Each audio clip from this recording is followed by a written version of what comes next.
Bien.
Ujú.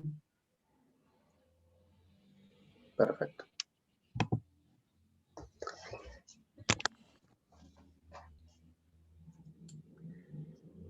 Listo.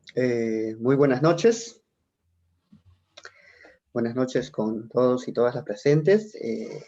Vamos a dar inicio a esta charla informativa sobre el Diplomado en Salud Pública para el control de virus respiratorios y SARS-CoV-2 y dar informaciones acerca de ese programa académico. Actualmente nos encontramos en momentos de crisis integrales, sanitaria, económica, social, política e institucional.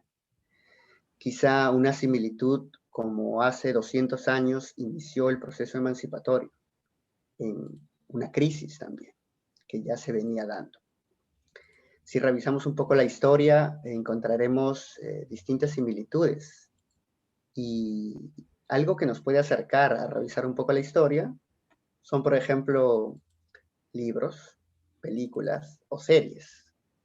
Series como El Último Bastión, una última producción nacional que se viene dando y promoviendo de manera muy positiva y recibiendo muy buenas críticas de la audiencia nacional e internacional. En esta serie se puede ver que meses previos al inicio del proceso, o mejor dicho, a la proclama de la independencia, la ciudad fue azotada por una epidemia, ya que la situación sanitaria en la ciudad se fue agravando por los distintos hechos que iban ocurriendo. Entonces se desataron distintos problemas, cólera, sarampión, plagas de fiebre, y eso se puede observar en la serie. Cómo es la respuesta social en un momento ante aquello que se desconoce, cómo se trata, cómo se responde, cómo responden las instituciones, cómo responden las personas, con miedo, intentando distintos tratamientos, hasta lo que se conoce.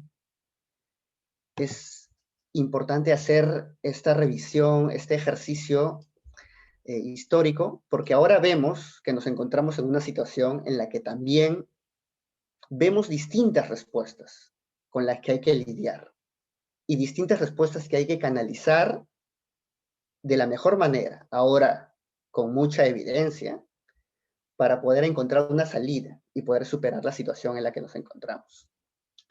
Es justamente en base a esta idea que el grupo que hoy nos va a acompañar ha diseñado este programa académico. Nos acompañan justamente 3 docentes del programa. Ellos son José Luis Rojas, Tania Balbuena y Daniel Mesa. José Luis Rojas es epidemiólogo, investigador aquí de la Unidad de Epidemiología Clínica de la Facultad de Medicina de nuestra universidad y médico asistente del Departamento de Epidemiología y Estadística del Cáncer en el Instituto Nacional de Enfermedades Neoplásicas. Tania Balbuena es epidemióloga y magíster en salud pública de la Universidad Santo Tomás de Colombia. Se ha desempeñado como coordinadora nacional de vigilancia epidemiológica y salud pública en el Ejército Nacional de Colombia y también ha apoyado distintas investigaciones para el Instituto Nacional de Salud de Colombia. Daniel Mesa es consultor en comunicaciones y marketing, así como docente universitario, gestor de medios, periodista científico y editor jefe del portal N+1. Tiene una vasta experiencia en el área de comunicación científica y es parte de la Asociación de Periodistas de la Ciencia de aquí de Perú. Ellos tres nos van a acompañar para poder explicar un poco más acerca de este programa académico. Así que los recibimos para poder iniciar la exposición. Bienvenidos. Gracias, Miguel. Si podemos empezar con la presentación.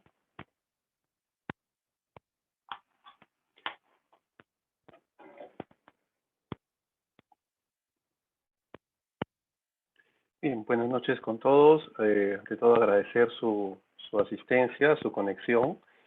Ahora la asistencia no es presencial, pero es sincrónica y para nosotros es muy valioso que ustedes hayan mostrado su interés conectándose en este momento. Si bien es cierto, esta presentación está siendo grabada y transmitida al mismo tiempo.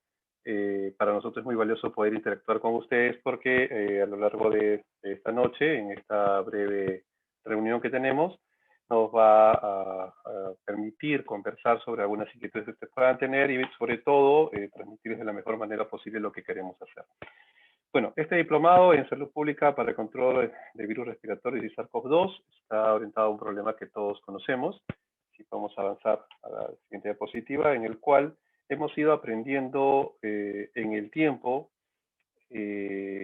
poco a poco, y probablemente de la mano con cada sorpresa que nos ha deparado el curso de la enfermedad. A pesar de todo ello, se han hecho buenos desarrollos a nivel mundial, pero que no han logrado impedir que tengamos un gran impacto a nivel de país. Esta es la sala situacional al día de hoy, que reporta los datos del día de ayer, en el cual podemos ver pues lo grave y lo catastrófico que ha sido para nuestro país esta enfermedad, y contra la cual no tenemos aún, digamos, herramientas suficientes como para decir que esta es una enfermedad controlada. Muy por el contrario, estamos en una situación de constante lucha, y lo cual genera en todo momento necesidades para poder disminuir o atenuar estos resultados que vamos viendo día a día. Estamos en este momento en lo que todos llamamos en el Perú la segunda ola. Algunos, a manera sarcástica, comentábamos de que nunca tuvimos una segunda ola, sino que en realidad hemos estado en plena marea alta y surfeando, ¿no? Porque en realidad hemos tenido resultados bastante malos a nivel del país. Pero esos resultados ahora vamos a conversar un poco cómo los podemos revertir y en base a qué podría estar presentándose. Entonces tenemos una situación grave a nivel de personas que se han infectado, contagiado. También tenemos una situación grave a nivel de las personas que tienen desenlaces severos y llegando incluso hasta la muerte. Pero también hemos pasado porque no necesariamente estamos tomando todas las medidas y no hablamos solamente de un actor, porque acá los actores para esta situación somos tanto el servicio o el grupo de salud, ¿no? Todo el grupo que maneja la pandemia, el tema de gobierno central, pero también estamos hablando de la población. Entonces, tenemos varios actores en los cuales cada uno desde su nivel, su área, tiene un rol que desempeñar, y hemos tenido una serie de fallas en todos los niveles que, a pesar de todos los esfuerzos, probablemente no hemos tenido los mejores resultados. Siguiente, por favor. Y en esta situación, estas cifras, estos números son realmente bastante malos, los cuales nos colocan entre los países con peores resultados, tanto a nivel de contagios, pero sobre todo a nivel de muertes por millón de habitantes. Estos resultados, que son graves, son catastróficos, están impactando no solo en el tema de mortalidad, sino en la calidad de vida de la población peruana. Y esto genera una serie de condiciones que como país nos comprometen a tomar medidas o generar medidas que nos permitan disminuir estos efectos. Siguiente, por favor. Dentro de estas medidas hemos visto que los métodos diagnósticos han ido cambiando en el tiempo. Desde un inicio hemos visto que en el país hemos tomado unas u otras pruebas. Estas tienen diferencias entre ellas, tanto en la forma en la que se aplican, en los costos, en sus calidades, resultados, pero también, siguiente por favor, vamos a ver que hay una diferencia en los momentos en que debemos aplicar cada una de ellas. Y entonces, estos conceptos teóricos relacionados a los métodos diagnósticos oficiales, conocidos, nos hacen un poco llegar más temprano, llegar de manera oportuna a manejar a los pacientes. Es importante el diagnóstico correcto, adecuado y oportuno para poder tomar las decisiones. Y eso es una de las cosas que nosotros debemos tener muy claras para poder transmitir tanto a la población como al personal que está en la primera línea viendo estos casos. Siguiente, por favor. Este diagnóstico nos va a permitir que nosotros tomemos las medidas necesarias para el tratamiento, el cual en primera instancia está en los casos leves, en donde básicamente lo que tenemos que dar son medidas de soporte, pero al mismo tiempo detectar los signos de alarma más importantes para poder acudir al siguiente nivel de atención. Esta enfermedad, si bien es cierto, es altamente contagiosa, también es cierto que la gran mayoría de personas que se contagian no desarrollan una enfermedad severa, sino una enfermedad, un cuadro asintomático o con sintomatología leve. Hay un porcentaje mucho menor que hace una sintomatología moderada y una pequeña fracción que está rondando entre 3 y 5% dependiendo del lugar del mundo, en una sintomatología grave que puede condicionar incluso la muerte del paciente. Sin embargo, si nosotros no tenemos los medios adecuados, no llegamos oportunamente, estas cifras cambian. Y es una de las cosas que hemos estado viendo a lo largo del tiempo. Siguiente, por favor. Sin embargo, el tratamiento que podría ser de soporte, en ciertos momentos tiene que ser también ya de medidas para disminuir o atenuar el impacto de lo que hemos conocido como, por ejemplo, la tormenta de citoquinas y una serie de eventos que se desarrollan a nivel ya de cada uno de los individuos y está relacionado a los factores intrínsecos de cada uno y no solamente al tratamiento que le podemos dar o brindar.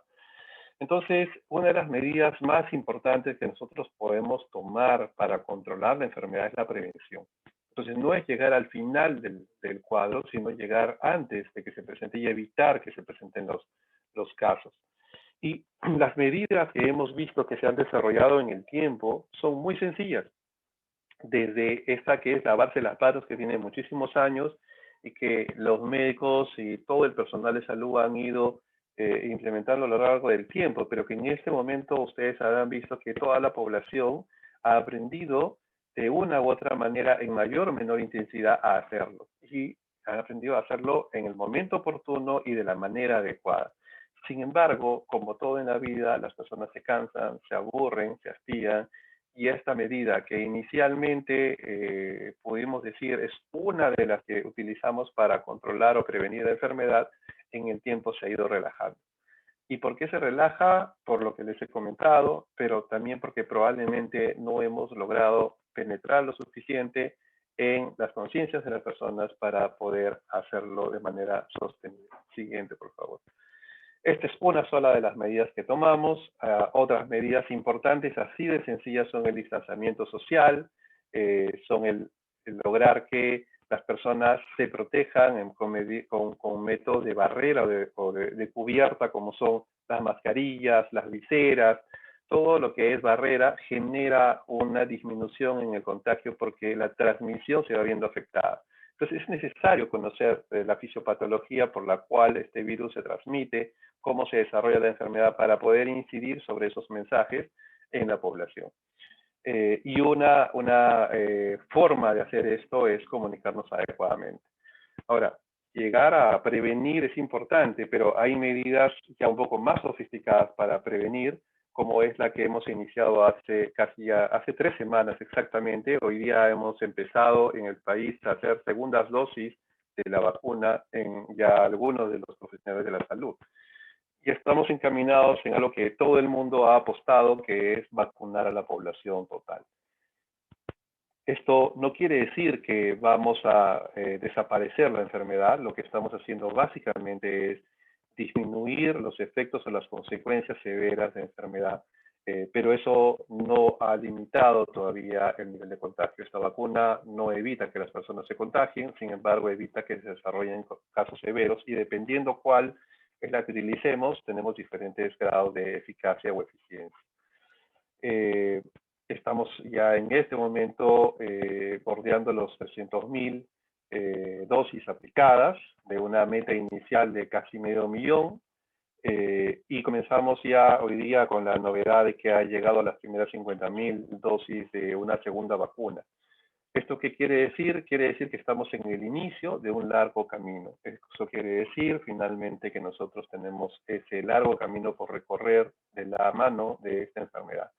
Y eso implica que nosotros necesitamos tomar medidas todo el tiempo. O sea, no podemos relajarnos. Llegaron las vacunas, están comenzando a llegar, pero estamos todavía bastante lejos del final del camino. Siguiente, por favor. Entonces, la pregunta es, ¿cómo hacemos para transmitir este mensaje? ¿Lo estamos haciendo bien? Y les voy a presentar, ahora les hemos puesto una publicación que no es científica, es una publicación periodística en un diario muy conocido español. Si lo podemos comenzar a avanzar, por favor. Que básicamente repite 4 de los principios básicos que nosotros queremos presentar en prevención. El primero está relacionado a si yo tengo una persona que es portadora del virus, que es positiva, esa persona potencialmente puede contagiar a todos los que están alrededor. Y en esta imagen vamos a ver que este sujeto que es el paciente cero, digamos, en un ambiente cerrado, en donde hay 5 personas más, en donde además están todos cerca y no usan ninguna barrera de protección, no hay ventilación, obviamente si nosotros permanecemos unas horas en este ambiente, vamos a tener con que todos sean contagiados. Sí, vamos avanzando, por favor, la infografía, y vemos que además, si nosotros cambiáramos algunos parámetros, sigamos avanzando, como por ejemplo, que nosotros en primer lugar usemos mascarillas, podríamos ver que de repente ya no se contagian los 5, se contagian 4 de estas personas. Eso nos hace ver que las mascarillas no solucionan el problema, o sea, son una de las medidas. Si agregamos una segunda medida, que en este caso sería, si abrimos, por ejemplo, la ventana, estamos favoreciendo, en primer lugar, ahora, como una nueva variable, la ventilación. Entonces ya tenemos 2 medidas de prevención en un solo ambiente. Uso de barrera y, en segundo lugar, ventilación. Esa ventilación, que puede parecer muy sencilla, es súper útil porque dispersa, diluye la cantidad de virus y hace que se concentre mucho menos al momento del potencial contagio. Si tomamos una tercera medida, hacemos un poco más, podemos ver que ese distanciamiento social, suficiente en la diapositiva, tenemos distanciamiento social, que eso equivaldría a que ya no estén 5 personas, sino 3 o 2, nos ayudaría a disminuir aún más el riesgo. Hay un siguiente ejemplo en un bar, en el cual nosotros vemos que la misma lógica ocurre. Si tenemos una persona positiva en el bar, vamos a ver que contagia a un buen grupo de ellos. Un bar es un ambiente cerrado, y entonces lo que necesitamos es cumplir los mismos principios. Disminuir el número de personas, favorecer la ventilación en el ambiente, usar mascarillas todos en todo momento, y eso nos permite disminuir los riesgos. ¿Desaparecen? ¿Bajan a cero? No. Es disminuir los riesgos. Entonces, estas medidas de protección, de prevención, disminuyen la posibilidad de contagiar. ¿Cuál es el problema? Estos mensajes los hemos escuchado de varias maneras en todos los lugares, sin embargo, no se toman. No siempre es que no se entienda el mensaje. Hay otros factores que están relacionados a cuestiones extrínsecas digamos, a las medidas de salud, sino tenemos que ver con aspectos relacionados al tema económico, social, pero nosotros debemos incidir siempre en que el mensaje sea claro para que se pueda entender.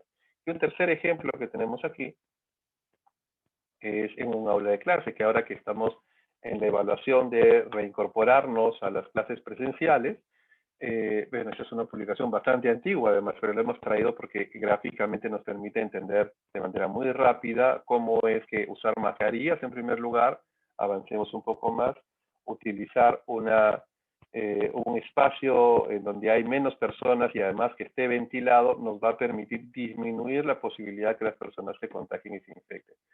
Esto que les he presentado es una forma en la cual gráficamente ustedes están viendo las medidas de protección. Entonces, pero ¿qué tiene diferente esta imagen o este gráfico con respecto a lo que nosotros vemos a diario en todos lados? Daniel, ¿qué nos puedes comentar? Gracias, José Luis. Bueno, gracias a la Universidad Cayetano por permitir este espacio de presentación del diplomado. Y bueno, para responder tu pregunta, José Luis, en primer lugar, me alegra mucho que hayas traído a colación este ejemplo del diario El País, que de hecho pertenece a la sección Materia, que es un equipo de comunicadores de ciencia de prestigio, que, como bien dices, permiten notar cómo una persona, un paciente cero, una persona que tiene la enfermedad, puede potencialmente contagiar a varias otras personas de distintas formas, ¿no? Y como tú bien dices, en 3 o 4 factores, por ejemplo, la ventilación, el uso de mascarillas, la cercanía, ¿no? El factor de que es un ambiente cerrado o abierto, uno puede notar claramente, ¿no?, las diferencias y el nivel de riesgo que atraviesa. Incluso utilizan una imagen en la que de alguna forma grafican también el poder del habla, ¿no? El habla como factor contaminante a través de los aerosoles. Es decir, si uno habla menos, tiene la opción de evitar contagios también, ¿no? Entonces, ¿qué diferente tiene este material? Y seguramente con la profesora Tania vamos a comentarlo posteriormente. Creo que la principal característica de este gráfico es saber dividir los públicos a los que se dirige, ¿no? Siendo mismo que El País es un diario generalista, es un diario que tiene un gran alcance global, ¿no?, a nivel mundial de audiencias en español, y puede ser leído tanto en Perú como en España, como en cualquier otro país de Centroamérica o en los mismos Estados Unidos donde se habla español. Hacen algo que es muy importante y muy elemental a la hora de dirigir mensajes en comunicación de la salud o también en comunicación de cualquier otra materia, ¿no? Ellos se dirigen a 3 públicos distintos, los cuales son, uno, una persona que está en un salón, ¿no? El otro público es una persona que puede ser perfectamente un joven, ¿no?, que está en un bar o en un restaurante. Sabemos que los jóvenes están en esta ebullición de la edad, que les gusta asistir a fiestas, ¿no?, asistir a reuniones sociales, etc. Y el típico caso del colegio, ¿no? Este principio que he utilizado acá el país, y en específico materia, el de segmentar públicos, es solamente una de las herramientas más fundamentales al momento de hablar de la efectividad de mensajes, en este caso de salud, ¿no? Otros factores que podríamos agregarle acá son la capacidad de utilizar colores, ¿no?, la capacidad de utilizar gráficos sencillos, la capacidad de atreverse también de utilizar poquísimo texto, ¿no? Poquísimo texto y mucho gráfico. Creo que es un gran valor de una pieza como esta para, digamos, para empezar nuestra lista de ejemplos comunicativos de salud que hemos preparado para la audiencia. Inmediato vamos a pasar a otros ejemplos, pero de todas maneras me gustaría darle la palabra a la magíster Balbuena para que quizás nos comente un poquito más del ejemplo que acabamos de presentar. Bueno, un cordial saludo para todos los que están conectados. Yo veo varios aquí en Zoom y también en Facebook. Qué bueno que estén aquí y que estén compartiendo con nosotros cómo ser parte de las soluciones ante todos estos desafíos que muy bien el doctor José Luis Rojas nos ha comentado. En la parte comunicacional, como bien lo mencionó el magíster Daniel Mesa, es muy importante ver cómo las estrategias de comunicaciones han venido acompañando y fortaleciendo a todos los programas de prevención y control que actualmente estamos implementando, no solo en el Perú, sino en los países de la región. Y es importante que cada uno en este momento, ahí desde su casa, donde nos esté viendo, se devuelva un año atrás, cuando todo empezó. Que usted en este momento recuerde qué estaba haciendo hoy, un 3 de marzo. Ahí le dejo 3 segunditos para que piense.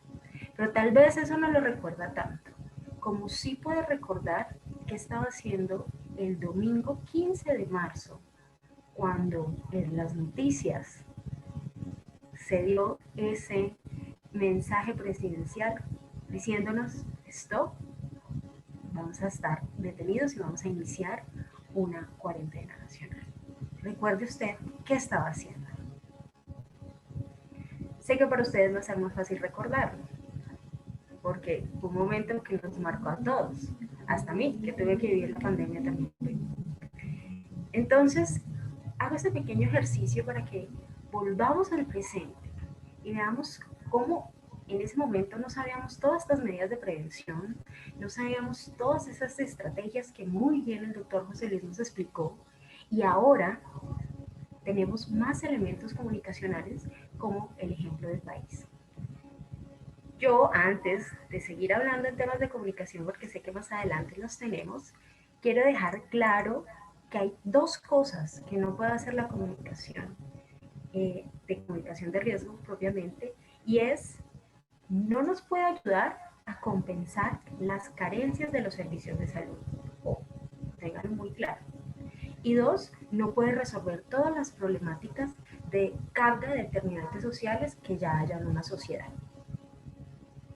Eso no quiere decir que no hayan otras estrategias que por supuesto puedan complementar y que ahora, hoy, que es 3 de marzo del 2021, ustedes puedan empezar a desarrollar, puedan aprenderlas y las puedan ejecutar.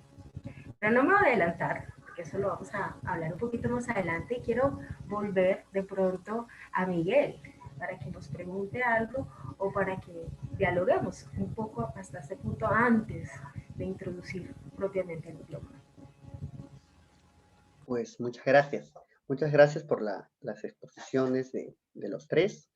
En realidad, en la exposición de José Luis veíamos cómo ha ido cambiando el tema de diagnóstico, superándose algunos impases, dándose a conocer, y sobre todo nos hace pensar en ese ejercicio que nos hacía Tania, también un poco cómo ha ido cambiando la respuesta, ¿no? Y a eso iba un poco con el tema histórico, ¿no? Cómo se va a contar un poco esta experiencia, esta mala experiencia, esta crisis en el futuro. Finalmente, ¿qué lecciones nos va a dejar, ¿no? De cómo debimos responder, quizá abrazando más la evidencia. Hubo problemas para comunicar la ciencia, qué herramientas se pudieron usar y cuáles no. Todas las situaciones eran iguales en todos los países, todos tenían la capacidad para responder de la misma manera. son las primeras preguntas que me comienzan a surgir y en realidad aquí justamente la idea es ver justamente esa respuesta. ¿Cómo podría trabajarse algo de manera más integral, ¿no? Es la reflexión o consulta que les dejo. Claro que sí, Miguel, gracias por la pregunta. Definitivamente, como bien exponía el doctor José Luis y la magíster Balbuena, bueno, la prevención, ¿cierto? El control, la contención, etcétera, son herramientas muy poderosas e importantes y relevantes que creo que deben formar parte de toda estrategia integral, ¿no? Pero hay una que de alguna forma también a mí me compete, que se llama la comunicación, ¿no? Y por ello es que traíamos a colación este tipo de ejemplos y a continuación algunos ejemplos que vamos a mostrar de cómo se maneja un poco la comunicación en este tipo de situaciones, ¿no? Como saben, en mi caso yo bueno, estoy en el campo del marketing y las comunicaciones desde hace ya buen tiempo y creo que es importante analizar algunas de las estrategias que se han venido utilizando. Por ejemplo, una de ellas, ya pasando de página, dejando atrás el ejemplo del país, es cómo distintas organizaciones gubernamentales, intergubernamentales, como es el caso de la Organización Mundial de la Salud, han venido de alguna forma luchando, ¿no? Poniendo resistencia a cuestiones como los mitos o los bulos, ¿no? Relacionados al COVID, que creo yo que ha sido una coyuntura excepcional, extraordinaria, ¿no? La palabra se queda corta, para no solamente enfrentar a los casos de enfermos, sino también a la cantidad de noticias inexactas, falsas, engañosas que se han generado con la pandemia, ¿no? El caso de las cadenas que decían que los suplementos vitamínicos curaban el COVID, ¿no? O los mensajes, las publicaciones incluso deliberadas en las que se hablaba de que, bueno, algunos medicamentos ya existentes trataban o beneficiaban a los pacientes que padecían de los síntomas de COVID, ¿no? Caso de la hidroxicloroquina, caso de la ivermectina, caso de muchos otros fármacos cuya efectividad no estaba probada, ¿no? Entonces, en este caso, la OMS incluso se animó a hacer una lista de artículos, de alguna forma desmintiendo este tipo de información, ¿no? Pero este es uno de los ejemplos más básicos a nivel institucional que se puede replicar en cualquier ámbito y en cualquier organización, ya sea regional, local, ¿no? Etcétera, etcétera. Pero este es un caso muy interesante que me gustaría comentar con la doctora Balbuena, el caso de la campaña 3C, dile no a las 3C. Este caso ha sido promovido, ha sido trabajado por el Ministerio de Salud este año que acaba de pasar, el 2020, ¿no? En el cual tenían un mensaje muy clarito que decía, dile no a las 3C. La primera C, cerrado, dile no a los espacios cerrados. Dile no, la segunda C, a los espacios concurridos, ¿ya? Y dile no, en la tercera C, a los encuentros cercanos. Mucho de lo que nos decía José Luis desde la parte médica, ¿no? Plasmado en un mensaje bastante sencillo de comunicación de parte del Ministerio de Salud. Entonces, acá se ve cómo se utiliza rápidamente, ¿no? Digamos, otra vez, una estrategia de segmentación de público, ¿no? Una estrategia de diseño muy familiar, muy amigable, muy colorida, ¿no?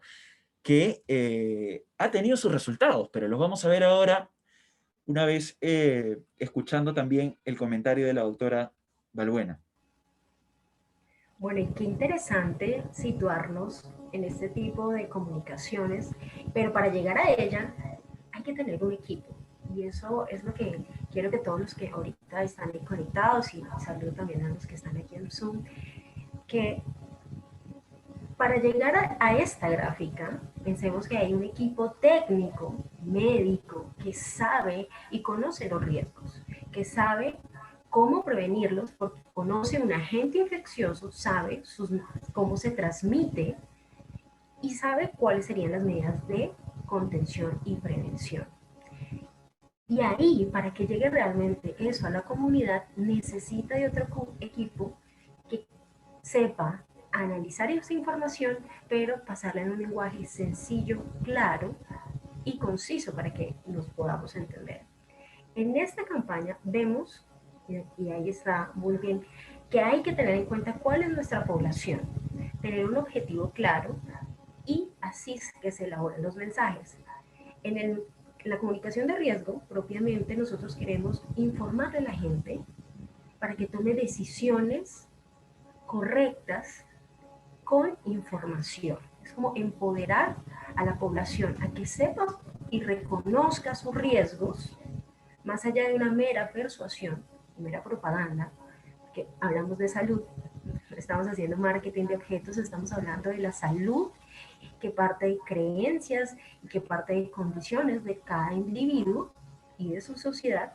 Y por eso es un poquito más complicado hacer todo este ejercicio, pero al menos en lo básico, en la parte general, lo que se enfoca este tipo de comunicaciones es informar, educar y por supuesto que la gente reconozca cómo puede cuidarse. En esa campaña, como Daniel lo va a mostrar, creo que llegaron a esos 3 puntos básicos de la comunicación, pero como les digo, faltan otros 3 niveles más para realmente lograr convencer y un poquito cambiar actitudes en la población. Pero eso lo vamos a ver más adelante. Le doy la palabra. Sí, Tania, gracias digamos, por desmenuzar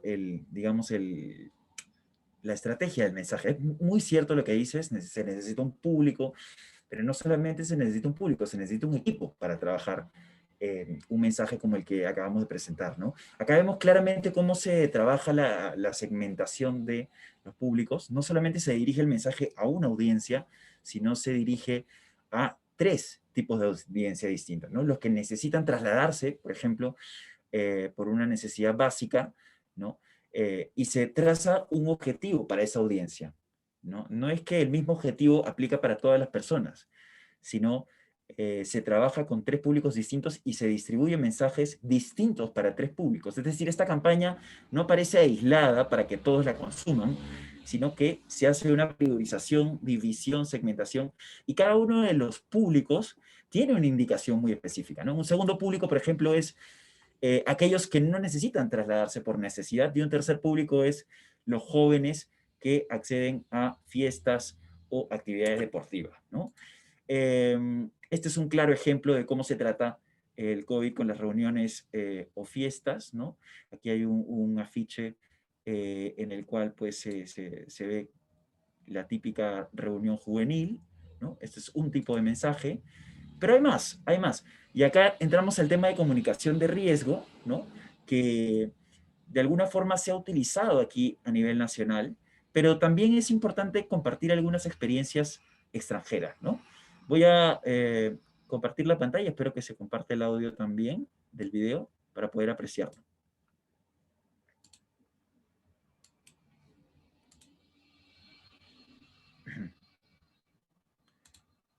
Perdón.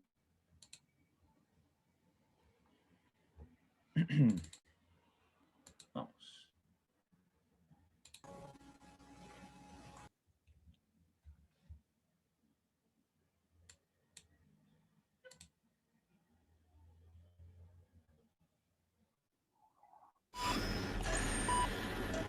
Es el cumple del viejo, ¿cómo que no vamos a hacer nada? Son 70 pirulos. Dale, Lau, imposible que nos contagiemos. Dale, Yo me pegámonos hoy, por recuido. favor, mi amor. Cortémosla con la cuarentena. Ya está la cuarentena. La idea sería reunirnos en la empresa, nos juntamos, respetando la distancia. Uso el permiso como que voy a buscar a mi mamá y voy para allá, olvídate, no pasa nada. Yo agarro por una calle que me dio un solo control, quédate tranquilo.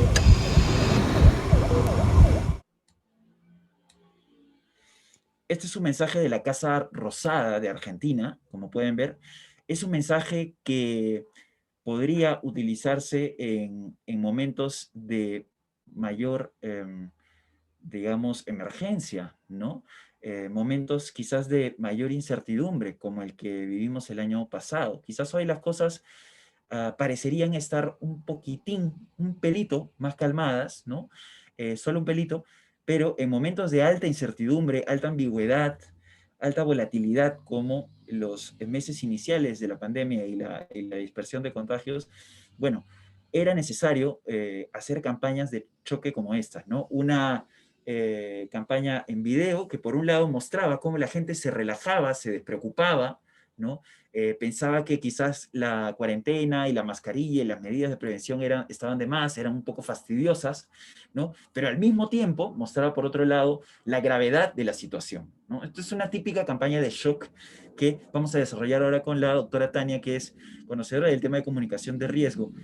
Simplemente para compartir el segundo video, que también creo que es muy importante para poder entender esta cuestión de los momentos. Hemos hablado de los públicos, pero ahora quisiera que también asimilemos los momentos de las campañas. Si me dan un segundito.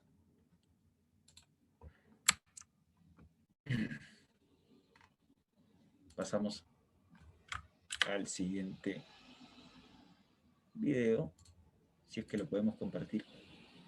Compartir ahora. Listo.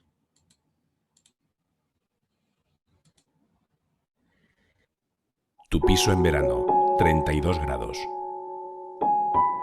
Cervezas con amigos, 30 grados. Discoteca, 28 grados. Hospital, 25 grados. Unidad de cuidados intensivos, 22 grados. Horno crematorio, 980 grados.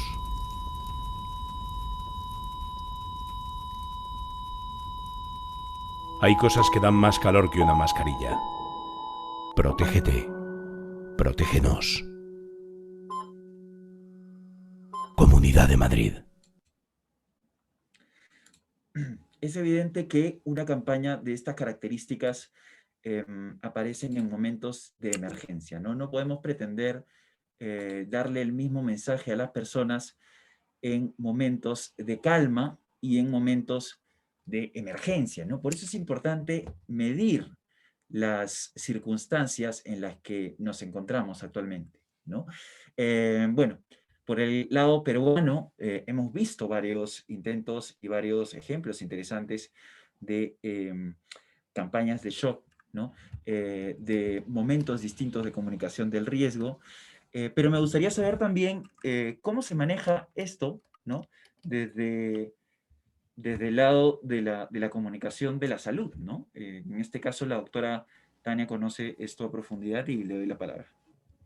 Por supuesto, yo creo que llegamos al punto donde invito a todos los asistentes a que se comprometan también a ser parte de lo nuevo. Las estrategias de prevención, contención ante una pandemia, ante una epidemia con la que estamos viviendo a nivel local, necesita de planeación, necesita de preparación. Y acompañado a esto, y esto fue un punto fundamental que se nos olvidó, y hablo de se nos olvidó en todos los países, es llevar de la mano estrategias de comunicación en esas fases. Así como en la primera fase del primer caso detectado en nuestros países se tomaron ciertas medidas, se debía hacer también unas intervenciones comunicacionales pertinentes. Hoy, un año después, se necesitan otro tipo de intervenciones. La fase de choque, como la acabamos de ver, ya pasó. Se hace este tipo de fase de choque cuando no se conoce mucho del tema, cuando la gente tiene que sensibilizarse y se tienen que tocar las emociones, porque las emociones dan acciones. Pero luego con el tiempo, mucha emoción cansa. Imagino que muchos ya no les gusta ver alguno que otro mensaje de prevención porque cansa. Se necesitan ahí estrategias de educación y de refuerzo de buenas actitudes y, por supuesto, de cambio de hábitos como sociedad. No es fácil, pero se puede hacer y es importante tener en cuenta estas dos etapas y fases de lo que estamos hablando. Cómo focalizar todas esas medidas clínicas que con una no muy buena comunicación se pueden perder, o cómo a través de una buena comunicación apalancar todas las buenas estrategias y todos los esfuerzos que está haciendo un personal médico, que está haciendo un personal que está ahí batallando día a día, o que usted que está trabajando como personal de campo está viviendo y quiere aportarle también a esta solución. Pues aquí también, desde otros ángulos, combinando la ciencia, el método y una buena divulgación a la comunidad, se puede hacer para lo que viene, los retos que tenemos que enfrentar ahora. Bien, entonces pasamos de las campañas de España y de Argentina a un caso nacional, ¿no? No sé si a alguno de los asistentes le gustaría comentar qué tal le pareció esta campaña. No sé, José Luis, ¿qué te pareció esta campaña utilizada a nivel nacional en su momento? ¿Tú crees que fue pertinente? ¿Crees que tuvo resultados? ¿Cómo lo viste tú? Sí, gracias. Me gustaría mucho que si tienen activado el chat, comiencen a escribir los asistentes cuál fue su impresión de esta campaña, ¿no? Si les pareció eficaz, eficiente, efectiva,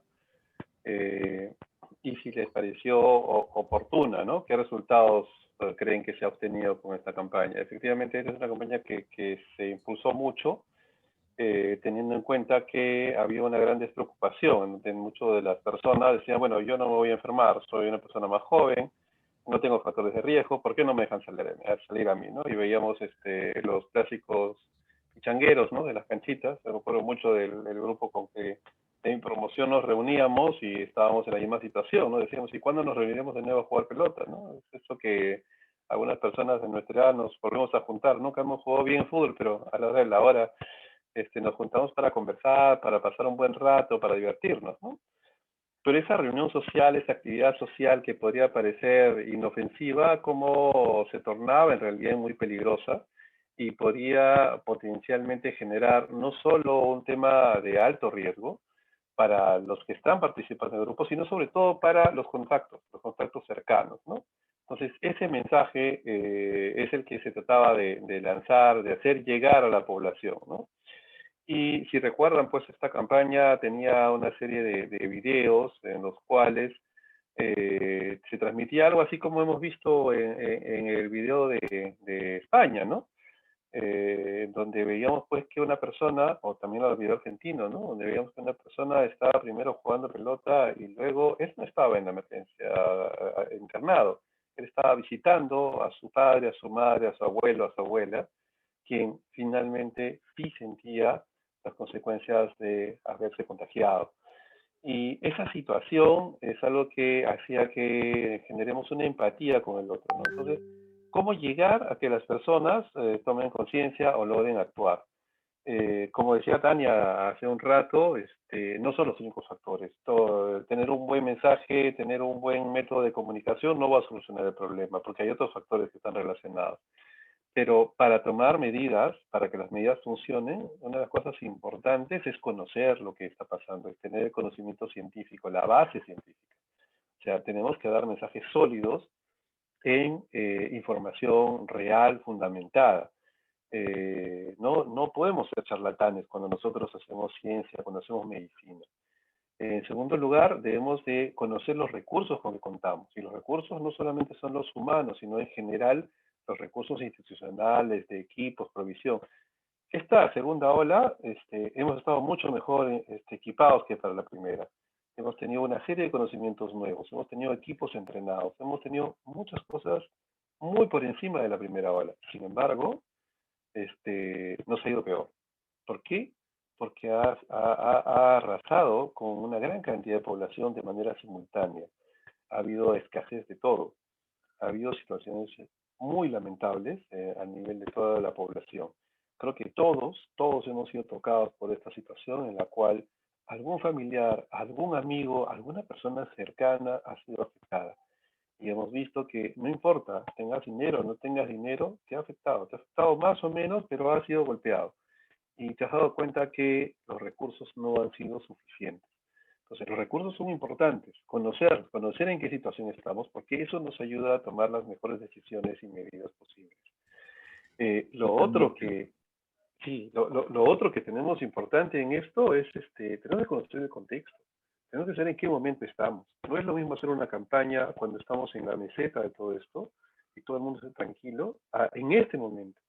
O sea, hoy día la gente se está relajando, ya se acabó la cuarentena. ¿Cuál cuarentena? No ha habido casi cuarentena en esta segunda ola, Y es más, se han relajado las medidas, pero no porque estemos mejor, o sea, ha disminuido un poquito la mortalidad. Si vemos las curvas, parece que ha comenzado a haber una inflexión, pero no está en caída todavía. Entonces, entender en qué contexto estamos es importante para tomar las mejores decisiones. Y finalmente, ok, si vamos a hacer una intervención, hagámoslo de manera profesional. O sea, usemos ese conocimiento previo, pero usemos las técnicas necesarias para que lo que queremos hacer funcione. Entonces, eso como personal de salud a nosotros nos desespera. ¿Cómo hacemos que la gente nos entienda? Sin embargo, una herramienta que tenemos a la mano es todas las estrategias de comunicación. No es lo único, porque eso no sirve de nada si no tenemos recursos en la mano que permitan que esas medidas funcionen además, ¿no? Pero creo que en esto, por eso estamos todos juntos. Yo transmito la desesperación del sector médico y, bueno, Tania es híbrida en esto, Yo ¿no? soy Porque el híbrido. tiene los Por dos perfiles. supuesto, a mí me tocó pero necesitamos pasar ver, ¿no?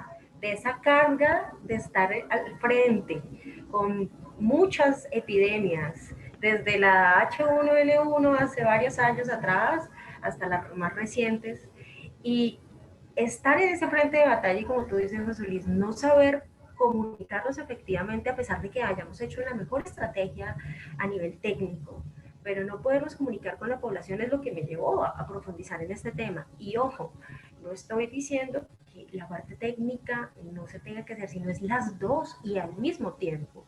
Resaltaría aquí dos cosas que nos falta hacer y el por qué hoy estamos todos reunidos. Necesitamos planeación y seguimiento. Esas dos palabritas clave quiero que las tenga cada uno ahí, porque más adelante vamos a ver dónde vamos a concatenar planeación y seguimiento para que usted sea parte de lo que vamos a ayudar a mejorar un poquito este problema en nuestra comunidad. Daniel, te doy el paso para que nos den los resultados de esta campaña. Efectivamente, José Luis y Tania acaban de decir cosas muy ciertas, ¿no? La parte técnica, médica, profesional a nivel de salud se complementa con la parte de comunicación, ¿no?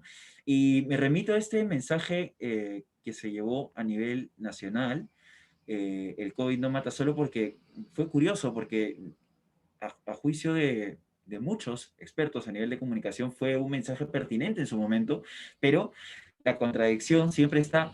Mucha gente lo vio demasiado crudo, demasiado violento quizás, ¿no? En el momento de, digamos, comparar una actividad cotidiana que te podía, por ejemplo, llevar a jugar con tus amigos fútbol, ¿no? Y recordarles que esa energía para salir a jugar fútbol o a pichanguear la vas a necesitar, o recordarás esto cuando necesites un tanque de oxígeno, ¿no? Así de fuertes fueron los mensajes en aquel momento, ¿no? Así de fuertes. Entonces, los resultados de esa campaña del MINSA resultaron ser los siguientes. Se acabó el misterio. El COVID no mata solo. Logró los siguientes resultados. La recordación de la campaña, esto es cortesía del MINSA, la recordación de la campaña terminó con un 77% a favor de personas que recuerdan haber visto o escuchado todos o alguno de los spots viendo esta campaña publicitaria. Esto a nivel nacional, estamos hablando de un gran esfuerzo, ¿no? La frase que más se acordaban era obviamente la principal, el lema, el hashtag, el COVID no mata solo. Otra de ellas, no seamos cómplices, que seguramente suena mucho en nuestros imaginarios. Primero mi salud, protégete del coronavirus, no vayas al banco, finalizan la lista de frases más recordadas.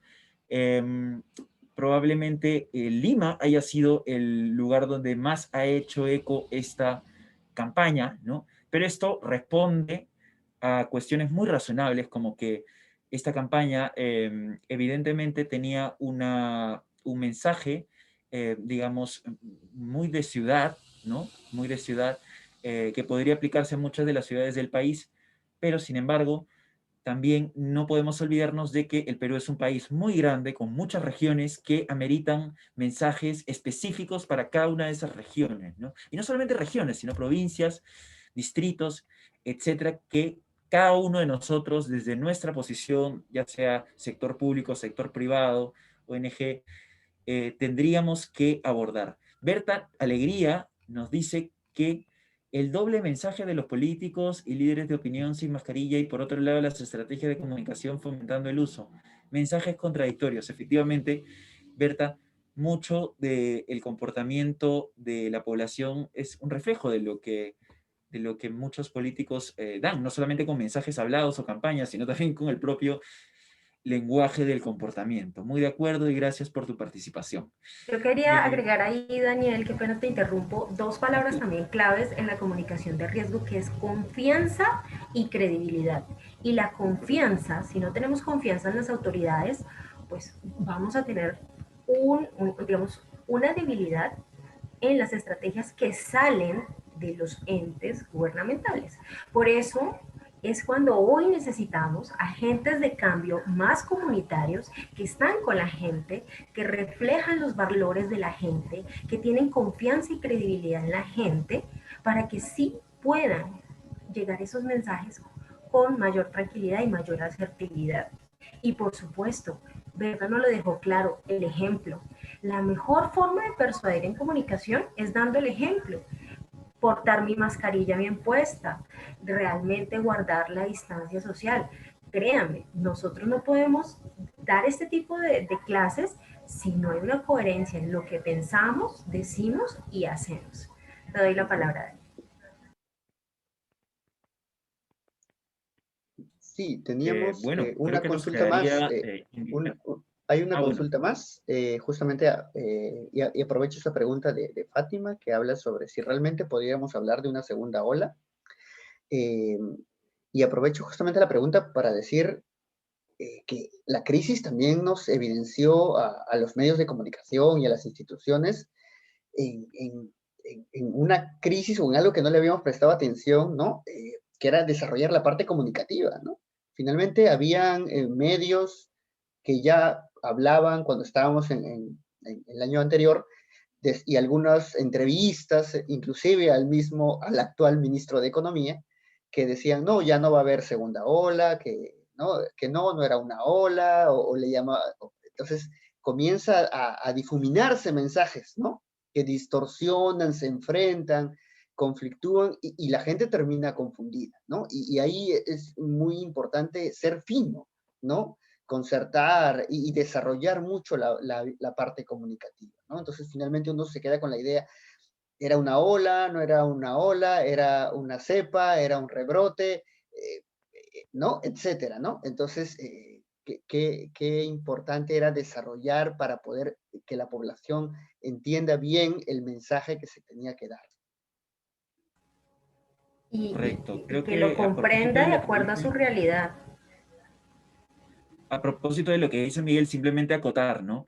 Que la desinformación o las campañas de noticias malintencionadas o falsas se filtran por los vacíos de información que tenemos, ¿no? Entonces, esos vacíos de información le competen no solo a los periodistas. La comunicación no solamente es trabajo de los periodistas y de los marqueteros, es trabajo también de todo tipo de profesionales, incluyéndonos a los profesionales que estamos trabajando en la salud, a los que estamos involucrados en la salud.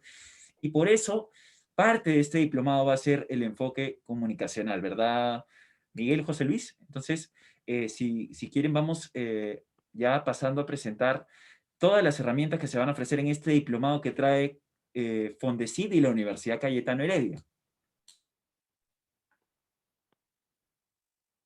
Claro. ¿Tania nos ayuda con esta parte? Por supuesto que sí, por supuesto que sí. Siempre les decía, al final les digo qué es lo que estamos haciendo. Bueno, ¿cómo llegamos a este plan de estudios? Nosotros, profesionales, tanto de la salud como de la comunicación y algunos híbridos aquí presentes, vimos la necesidad de apoyar al país. Y esto lo hablo con todo el poder de autoridad en este momento, de haber estado en primera línea hace unos años y de estar hoy al otro lado mirando desde una pantalla cómo poder solucionar y aportarle a sus problemas. Hablando con muchas personas de Perú, de Colombia, de México y de Brasil, que estaban como personal de campo, que estaban en primera línea no solo atendiendo pacientes, sino haciendo todas las estrategias ya a nivel de control epidemiológico y de salud pública. También hablando, por supuesto, con los medios de comunicación y viendo esa ruptura que hay, ese problema de no articulación.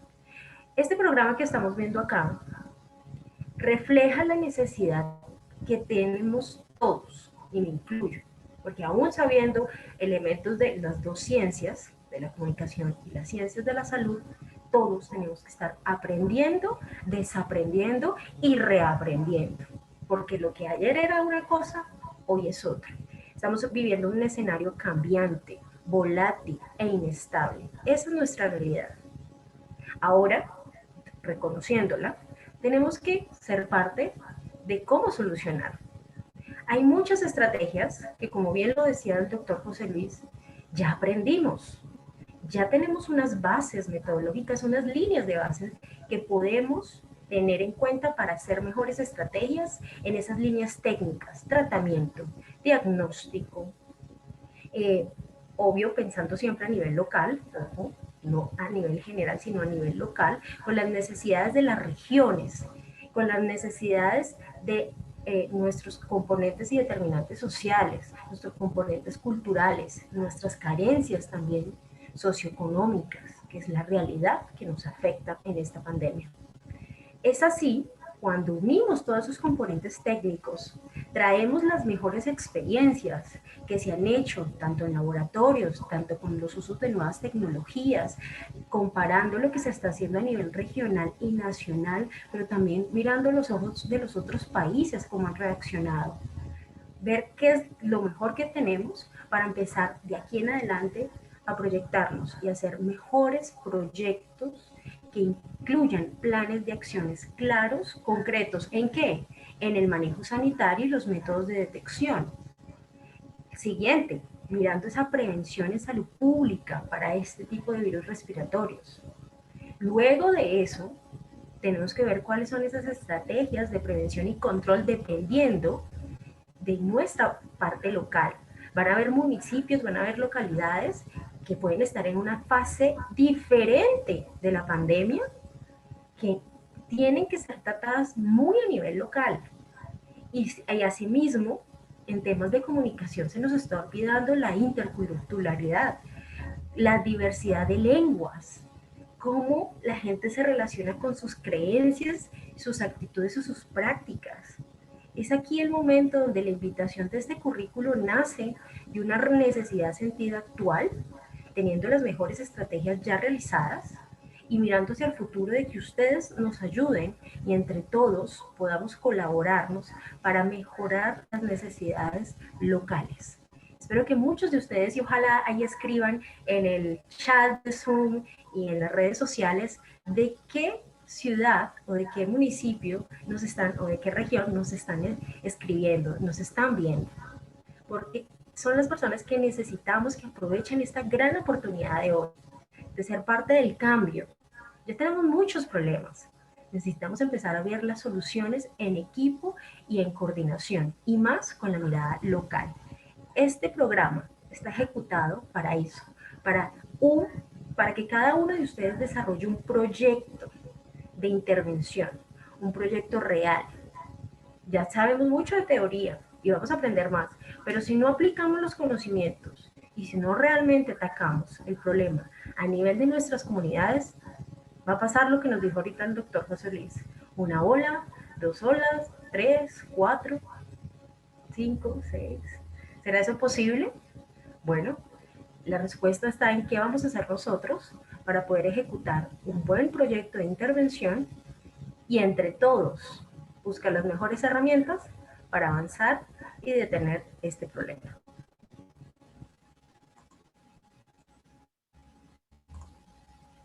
Gracias, Tania. Solo un comentario. Entonces, este programa, cuando se ha diseñado, se ha pensado en que necesitamos fortalecer las bases teóricas de todo lo relacionado al COVID y al coronavirus. Entonces, tenemos 3 cursos que están enfocados en lo que es diagnóstico, manejo y prevención o control. Y además hemos considerado de que es importantísimo que nosotros diseñemos estrategias y las sepamos comunicar. Y entonces, un curso pues, del mismo peso es justamente sobre el tema de comunicación. Pero queda en nada si nosotros no lo aterrizamos en una propuesta concreta, en un trabajo que va a generar un cambio, que es lo que se nos viene. es lo que vamos a tener en estos meses que vienen y probablemente en todo el año. Entonces, este programa que está financiado por Fondesit, lo que tiene es una intención de efecto práctico inmediato. Este programa va a tardar muy poco tiempo, estamos empezando nosotros a fin de mes, y en 3 meses, a finales de julio, nosotros estamos terminando este programa, pero terminamos con aquellos participantes con una propuesta, con una idea clara de cómo van a intervenir en la comunidad. Y está dirigido exactamente a profesionales de la salud que estén ahorita en esa labor o estén en ese trabajo, en esa misión, sea en el equipo que organiza, diseña, implementa, o sea en el equipo que está directamente atendiendo a las personas y enfrentándolas, viéndolas cara a cara, porque todos necesitamos estas herramientas y todos necesitamos tener claro qué cosa es lo que vamos a transmitir. No estamos formando investigadores, no es la idea de este programa. La idea de este programa es conseguir que las personas de manera práctica logren aplicar los conocimientos que ya tenemos claros, los conocimientos que son, digamos, indubitables, y cómo eso se traslada a la población, cómo hacemos una traducción de a veces ese lenguaje que es tan difícil a la vida cotidiana de las personas para que redundemos en un beneficio de ellas mismas. Eso es el fin, es la necesidad que tenemos nosotros como salubristas, como personal de salud. Y estoy hablando no de los médicos, estoy hablando de los médicos, de las enfermeras, de los tecnólogos, de los radiólogos, de todos los profesionales, pero también los que están en los equipos de transmisión de esta información, ¿no? Ahí tenemos comunicadores, tenemos una serie de perfiles que creo que estamos comprometidos en este manejo. Yo quería agregar ahí, José Luis, algo muy importante y que todos tengan en cuenta. Lo que queremos con este diplomado y a lo que nos comprometemos como equipo es a poder diseñar entre todos, porque nosotros también ahí vamos a estar con ustedes, armando esos equipos para diseñar y comunicar estos planes. ¿De qué? De acción en prevención, en respuesta, en control, de acuerdo a los proyectos que ustedes quieran postular, de las necesidades reales de sus comunidades, de sus áreas de trabajo. La invitación, como bien lo dice el doctor José Luis, está focalizada al personal de salud, pero también a esos equipos de comunicación que hoy también tienen que aprenderse de salud. Los que comunican salud tienen que saber de la parte científica y los que son científicos tienen que saber de la parte de comunicación. Este es el momento de que todos podamos en conjunto desarrollar buenos planes, aplicarlos, hacerles el seguimiento y tener pues un impacto real en nuestra comunidad. Le doy el paso a Miguel para seguir viendo las partes del diplomado. Gracias, Tania, Daniel, José Luis, por exponer la propuesta del diplomado, que en realidad justamente la idea es poder llegar, ¿no?, a la población con un mensaje de manera práctica, entendible, que la idea es poder aterrizar, ¿no?, esas evidencias desde la ciencia, las políticas que se van desarrollando y darle sentido de acuerdo a la realidad. Creo que Tania lo dice bastante bien, ¿no? Y trabajar mucho de la mano con el agente comunitario, ¿no? Finalmente es de acuerdo a estas mini realidades interculturales, como mencionaba Tania, por geografías que van variando, ¿no? Y que es justamente distinto cómo llegar hasta la población para poder juntos enfrentar la situación que tenemos ahora. En las diapositivas pueden ver el cronograma que se tiene para este programa académico, para este diplomado, como ya se mencionó. Inicia a fines de este mes. Las inscripciones son hasta el jueves 18 de marzo. Luego habrá un periodo de evaluación curricular, una pequeña entrevista virtual, claramente. Y finalmente se publicarán los resultados el sábado 20 de marzo para poder iniciar el periodo de matrícula y comenzar con el programa académico el sábado 27 de marzo. Y estar unos meses, ¿no?, en este programa corto, como mencionaba el doctor José Luis, ¿no?, y poder cerrar con el diseño de este proyecto, con este plan de acción que tome estas ideas que han ido exponiendo de manera brillante los expositores. Lo mejor es que ya nos están preguntando de las becas. Y eso es algo que se nos ha olvidado decir, es que ese proyecto también nace de la necesidad del país y del apoyo del Fondesit para hacer realidad este proyecto, para apoyar, que a veces decimos, nos quejamos que no hay apoyos. Este es el momento y lo hay. Y este es el momento que usted tiene que tomar acción, tener cuál es el proyecto que necesita consolidar y entre todos, que esa es la ventaja también de esta, o este es el valor agregado que queremos, que vamos aprendiendo con el proyecto y además entre todos vamos compartiendo las experiencias para fomentar ese aprendizaje conjunto direccional.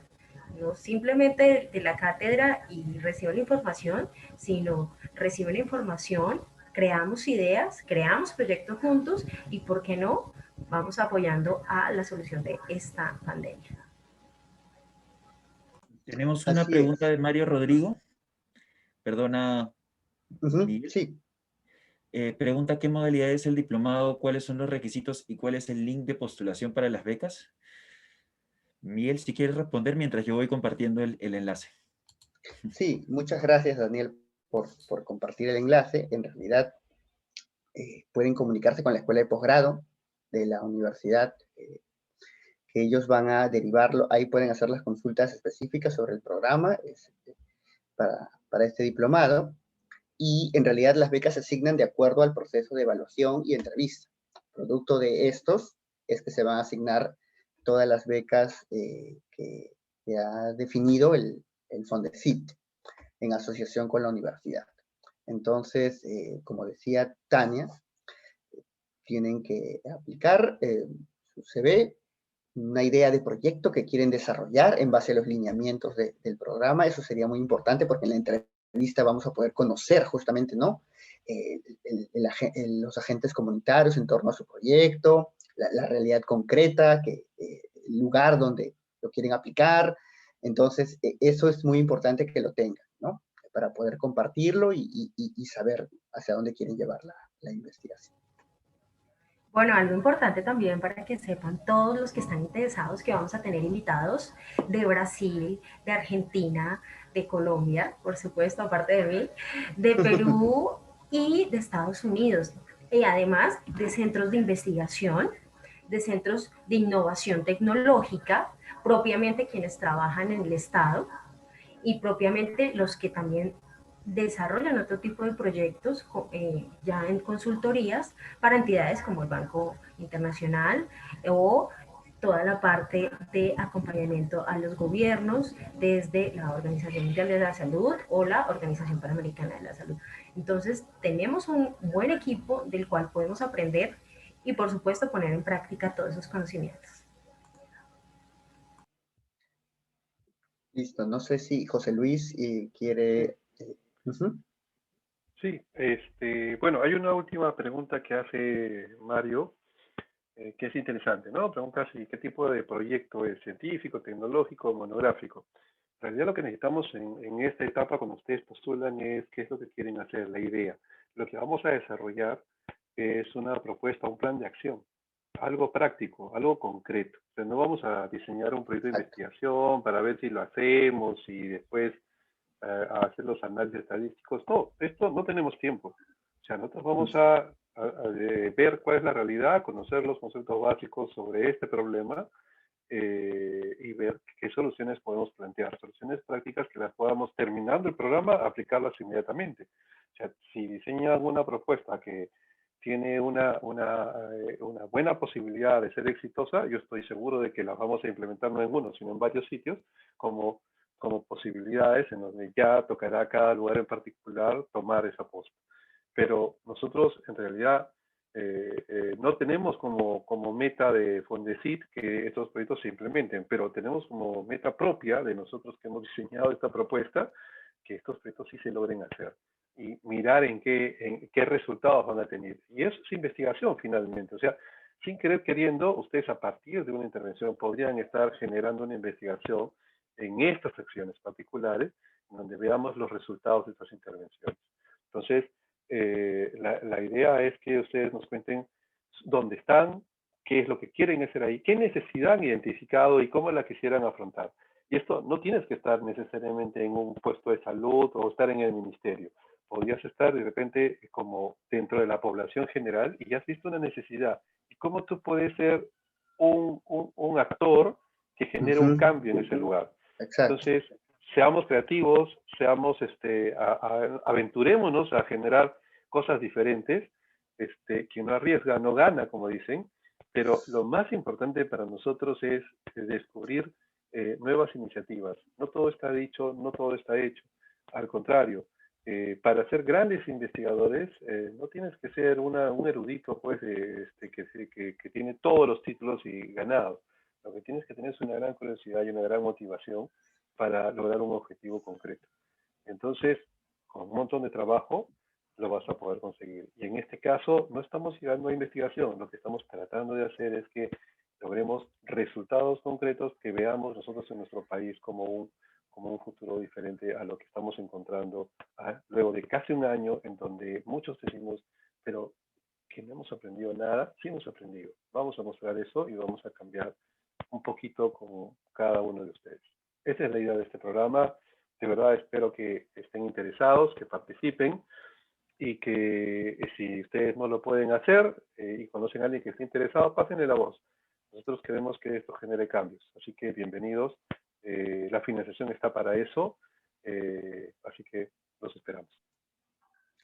Muchas gracias. Solamente agregar rápidamente, bueno, decir que, bueno, lo que dijo José Luis es muy justo.